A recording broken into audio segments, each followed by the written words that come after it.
Hey guys, my name is Dan and welcome back to the channel. Today we're going to be talking all things Arsenal.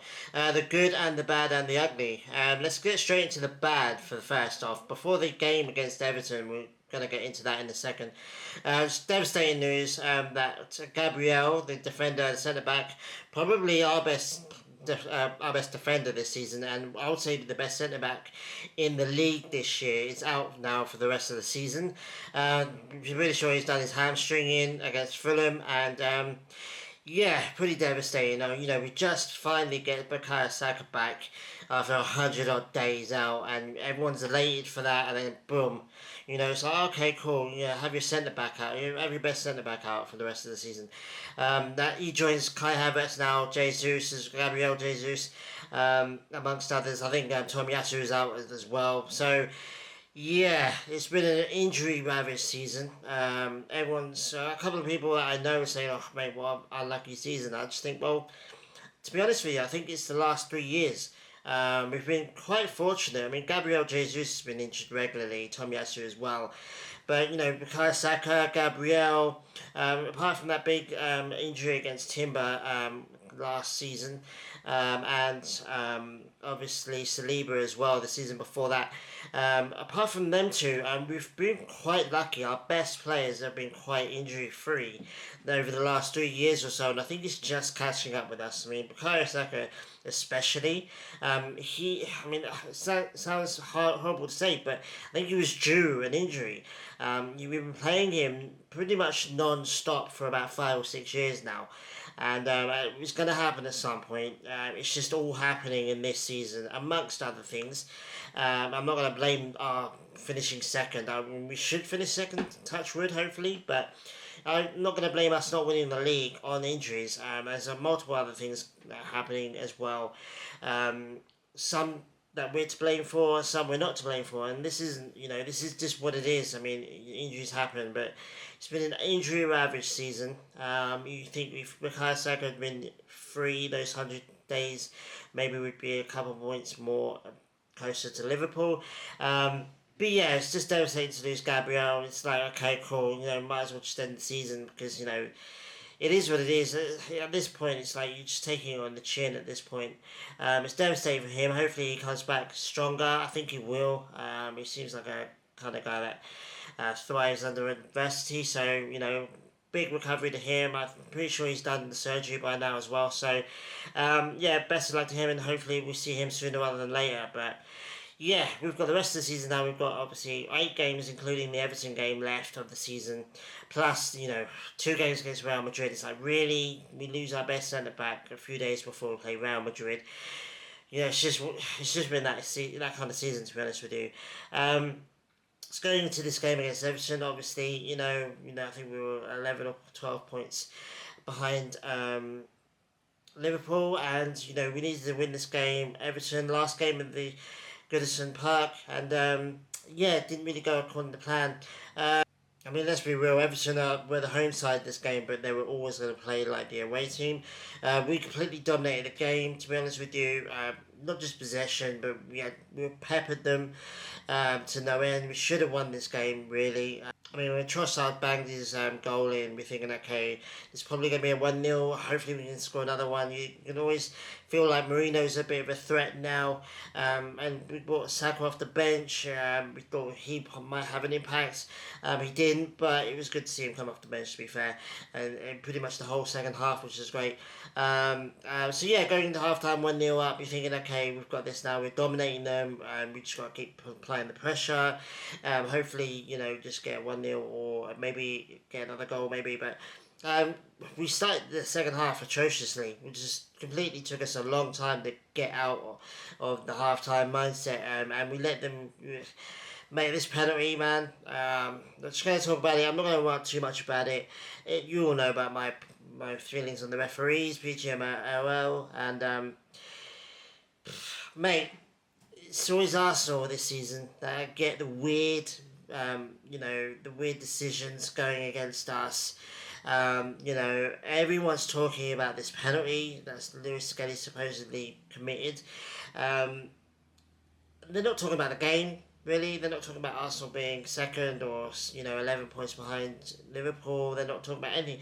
Only talking about this penalty because everyone, Alan Shearer, all the pundits, even Jamie Carragher, you know, obviously he doesn't mind because his team is 11 points ahead and it doesn't really matter if it was a penalty or not. But everyone's telling you it's not a penalty. It was never a penalty. It was soft as no one else, no other team in the Premier League would have ever gotten a penalty for that. It was only because it was Arsenal. The referee saw it was Lewis Skelly and went, "Oh yeah, let's go, let's go, let's go." Never a penalty. Everyone knows it was never a penalty. I'm not going to argue about it. I don't need to argue about it. I don't need to rant about it. Everybody on this planet knows that it was not a penalty.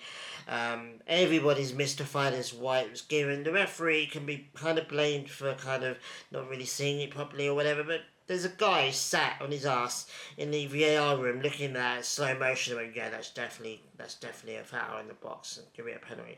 Like, it's atrocious. VAR is just absolutely abysmal. It's a joke. Everybody else, I mean, every other league in Europe's laughing at the Premier League right now because that would never have been given in any other league.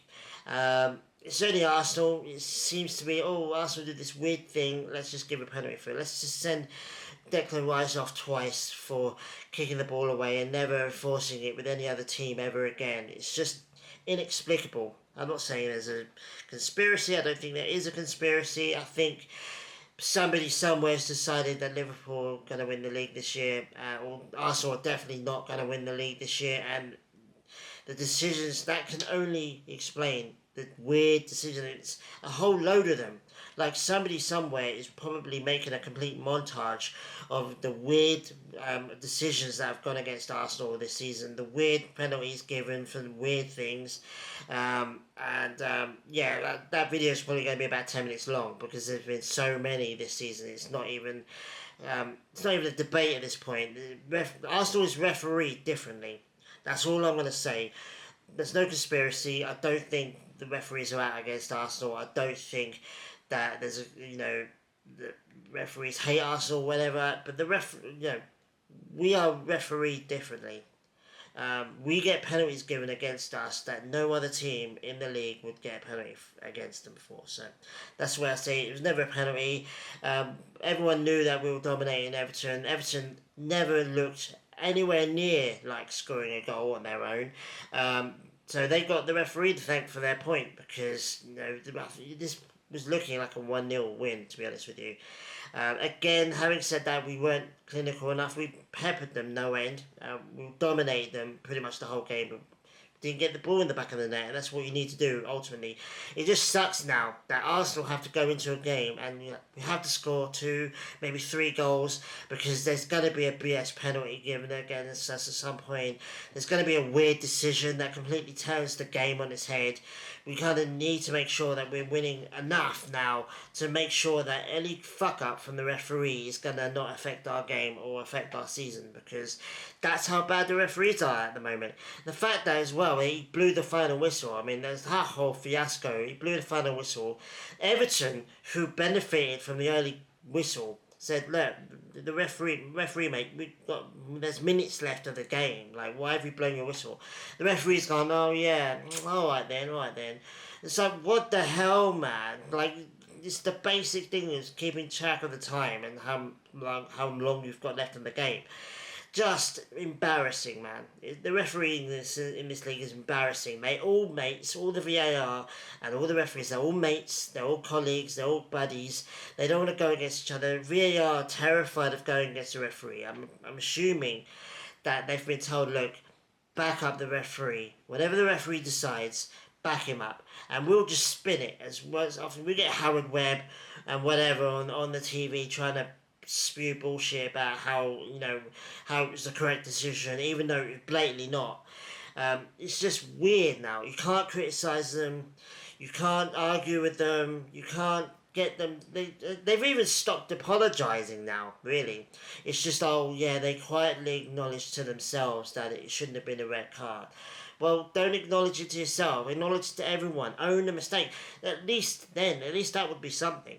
if they came out after every game and went, yeah, we hold our hands up, this should have been this and that should have been that, and, they messed up, sorry. They don't even apologise for it anymore. They stopped doing that. It's all like, well, we can never, ever, ever admit that we made the mistake, even though we make mistakes every single game. It's every single Arsenal game at this point. The Fulham game was, luckily enough, kind of controversy-free, which is nice. But it's pretty much every Arsenal game now. Something weird happens. Something dodgy happens. Everyone's talking about the weird thing the referee did. It's like, well, I don't give a crap about the referee. I don't know. I don't care who the referee is. I don't want to know who the referee is. I don't want to know about all the other myriad of terrible things that he's done and he's still employed. And the fact that they're like, oh yeah, by the way, they earn about 200k a year. Like, doing what? Messing up every single game. It's horrific, the refereeing in this league. And people say, oh, Arsenal fans crying about the referee again. It's atrocious, and at some point it's going to affect your team as well. It's just at the moment, it's just all happening against Arsenal. But it is what it is. We should have won this game. We should have scored 4 or 5 goals in this game.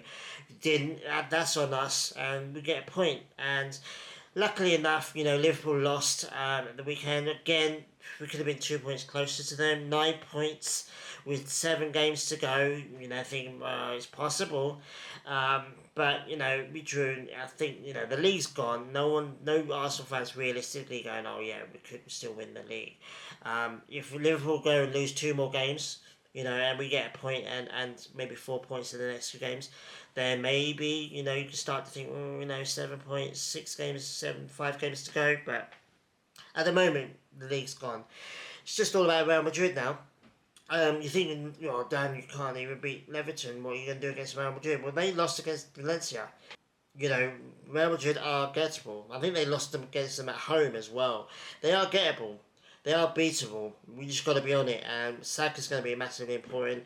Gabriel's a massive loss, but Kivior did really well. He got man of the match. I think he did really well. I always knew that Kivior was going to play against Real Madrid. It's the easiest, most straightforward change. He's the only other centre-back we have.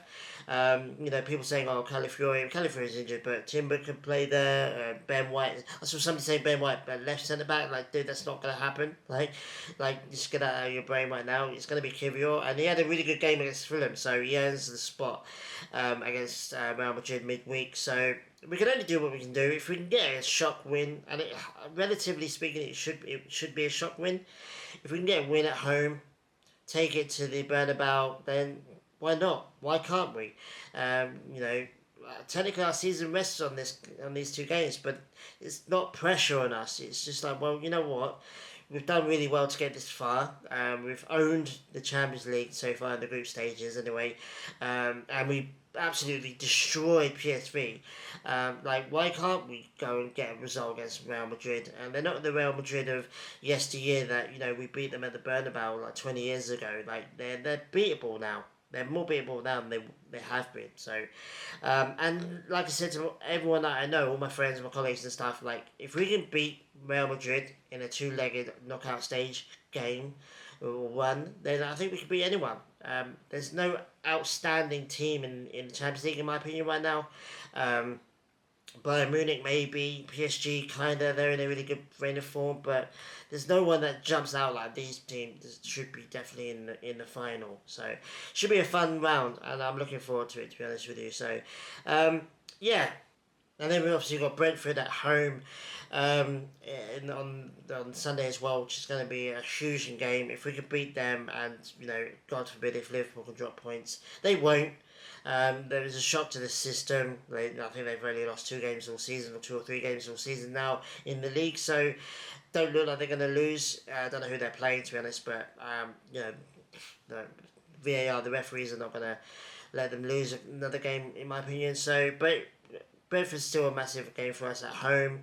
Again, Brentford's kind of one of those teams that you think are beatable, but at the same time they could get a result. So it's going to be a tough game. And then we've got Ipswich away again after the second leg in Real Madrid. So yeah, that's definitely a beatable game, winnable game. We need to be winning comfortably against Ipswich, in my opinion. If we can win against Brentford, get 6 points on the board, if Liverpool drop any points in those 2 games, you never know. You know what I mean? So it is what it is. It's all about hope, really. I'm not gonna give up complete hope. Football, you know, what's the point of being a football fan if you can't have a little bit of unrealistic hope? That's the whole point, in my opinion. So, yeah. Anyway, it's not devastating. You know, the Everton loss. It would have been a loss if it would have been devastating if it had been a loss. Is what I'm trying to say. We got a point against a BS decision.